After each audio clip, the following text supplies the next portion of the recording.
I hail from a country called Guyana, not Ghana, as it's sometimes misheard, Guyana in South America. And in this collection that was published most recently by Bloodaxe, Breaking Silence, one of the threads or the themes that I tried to explore is this whole sense of identity. My family comes from Guyana, but I was actually raised in London, so I have this kind of experience of growing up, particularly in southeast London, and having that kind of age-old phrase thrown at you, go back to where you came from, even though I was actually born in London. And then when I was 16 years old, I traveled back to Guyana and arrived in this incredibly hot country that I had no real memory of. Came off the plane, my breath was stolen by the heat, and heard those very same words. Go back to where you came from. You don't sound like you're from around here. So there's a huge kind of part of my work that's all about that sense of identity, that sense of where it is that you actually hail from and what home actually means. This is a piece that's kind of thrown into that, and it's entitled Currency.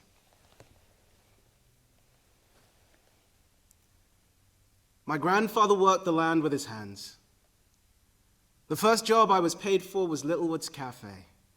I fed a dishwasher cartloads of empty plates, cups, and cutlery, and I don't remember what it was worth. How many CDs, pairs of overbaggy blue bolt jeans, or Saturday nights in clubs off Oxford Street those plates and hours bought me. At 16, it was my mother who bought my ticket back to Guyana. The summer I planned with the guys, and the open purse of an empty house and equally empty days gave way to a stifling heat. Insects large enough to challenge the hand I'd threatened them with.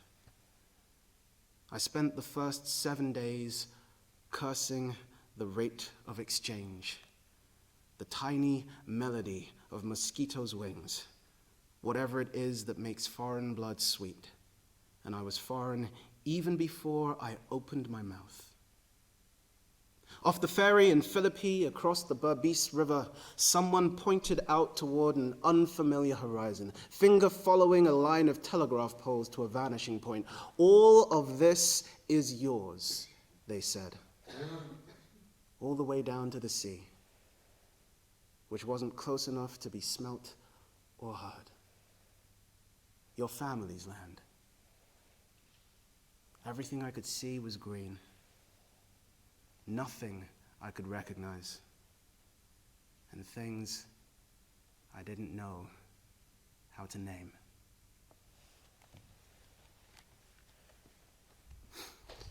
Oh, thank you.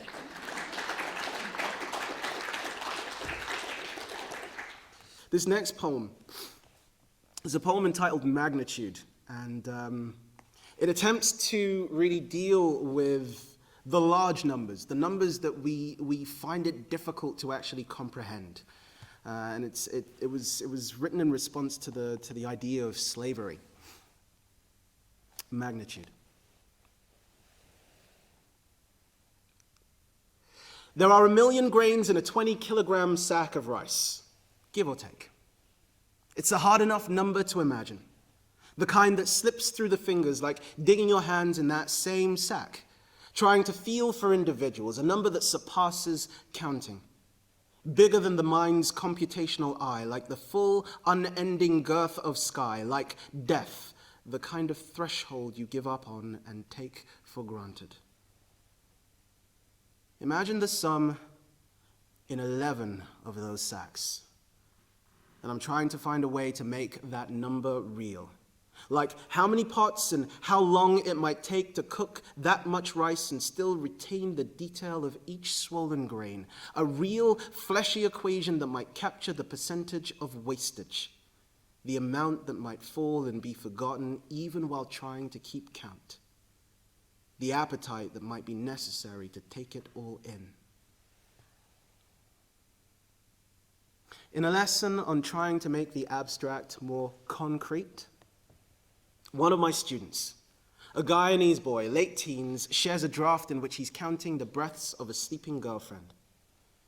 He's met her father, shook his hand, and weeks later the girl explains that her Akan blood arrows back up to royalty, that the boy is the son of a slave, that there is no future for them, only a past.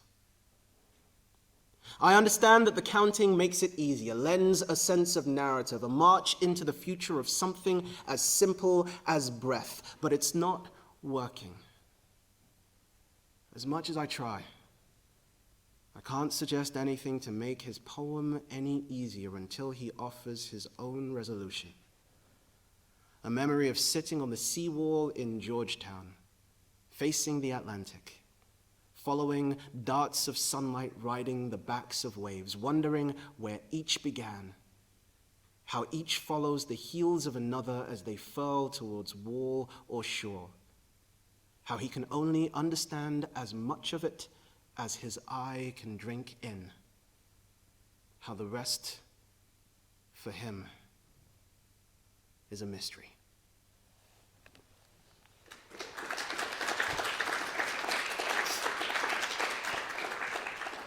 I'm going to do one more school-related poem, and then I'm done. I'm out of the classroom. This is a poem. The title for this poem is essentially dumb, but it has that title has no reference to the students contained therein. There's a girl in class who refuses to speak. Behind her back, a teacher mouths problems at home. And who knows what too large or brutal vision stalled the engine of her voice. Today, in class, the challenge is to write about the things that we believe. The windows look out on open school grounds, and already, before I've begun to speak or even know their names, they're out there. Out on the pitch or up in the clouds, anywhere but here. Their teachers have said that this is a valuable opportunity to learn. But ask the boy with his head down on a desk as if its surface is a requisite for breathing. Or the three girls squealing something I don't understand, and the rest of them, proclaiming boredom, a preference for the rock club project up the hall. Hangman, anything other than this. Anything other than poetry, because poetry means writing, and writing's long, man. So say the ones who can be bothered to speak. We're the dumb kids, sir, says one. Why did they give you to us? Before the end of this lesson, the girl that lacks patience to raise her hand before speaking will come to describe herself as a jukebox. A broken jukebox in the corner of a room that no one listens to. Faulty inside out and forgotten in the widening fissure between her parents. The boy with a desk for a face, he'll come to describe depression in a black and beautiful light. Detailing a warm, dark pool that whispers your name. I'll scribe for a boy who will refuse to write. Ask him questions and take his answers down. Bangladesh, a red Honda generator. How there's nothing like family, nothing like home, even in stifling heat when the aircon kicks out. I'll read back his words to see the clean, unarguable flame behind his eyes. How he's never heard himself sound like this before. I never thought it would sound so good. And still that girl in class, she refuses to speak. Praise her fierce and stubborn silence. Somewhere else in the world, rain will fall on dry land for the first time in months. And I want to know what her first words will be.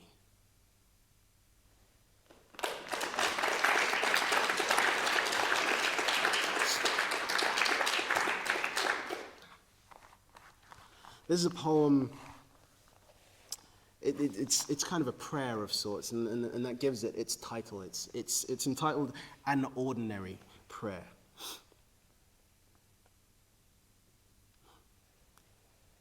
I sometimes imagine that one day we'll meet, maybe in a cafe for lunch.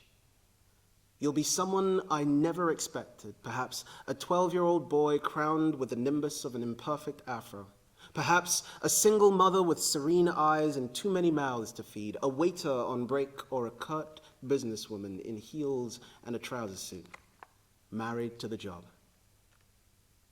Sitting there, clear view on an open street, an early evening, the window beginning to fill, I'll remember all the other times I've wished that you were there. The times I've asked you to forgive the regular lapses, the gray days and slumps. Times I've asked you to protect me from myself, from the occasional pain in my chest, from the strands of blood in the toothpaste and spit, and all the dark futures ripening beneath my skin. The times I've asked you to protect me from falls, my shortening breath, the weight of all the days strung behind me like cans streaming behind a wedding car. Times I've asked you to protect me from numbers, to sweet talk probability, plug your finger in the eager barrel of a loaded gun on my behalf. Catch the hammer before it strikes. Facing me, you'll sip from a cup, lay it down, and all at once I'll take in the darkening corners of the room, the map of stains on the table surface, that the seat I'm in was warm when I sat down. I've imagined the moment ending in many different ways, but mostly when I look up, you're gone.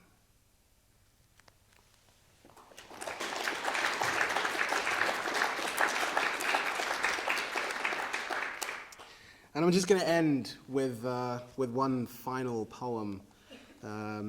This is a poem entitled Rapture. I'll let the poem speak for itself. Rapture. From the headlines of the New York Times front page, James Barron reports it's Judgment Day tomorrow. I'm jogging. Headphones in my ears, Friday morning in the park, and I don't feel prepared.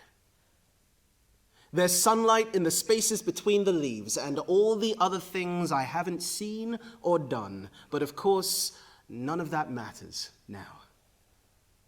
I've lost track of the judgment days incoming.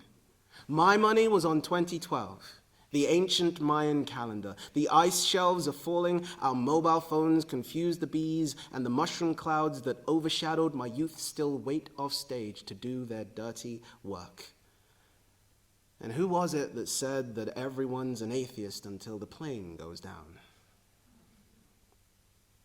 Last night, a woman crossed my path at the top of a flight of stairs and asked if I was superstitious. I never knew that was bad luck. But even the things you don't believe in can get you at the end. There's the man who built a clock in a desert underground designed to keep perfect time for 10,000 years. And there's a mountain stuffed with nuclear waste that requires a warning sign with an expiration date pitched far beyond any languages we currently know. And rapture, which I always believed was the sound you made with someone's tongue at work against a private stretch of skin. The way some part of you is carried away. I don't know if I've done enough to make the roll call of the celestial spaceship some would say is coming to get them. I'd like to believe that the park I'm jogging around will still be here tomorrow, with the dogs still nosing at each other's flanks, oblivious. Jogging, which is itself a form of prayer. A prayer for an unknown future, all that moving forward step by step. Tonight, says the man who built the clock, the hour and minute hand will pass the midnight mark, and no one knows how many times they've done that before. The next song in my ears carries the line, "Come get me," because we don't have much time left.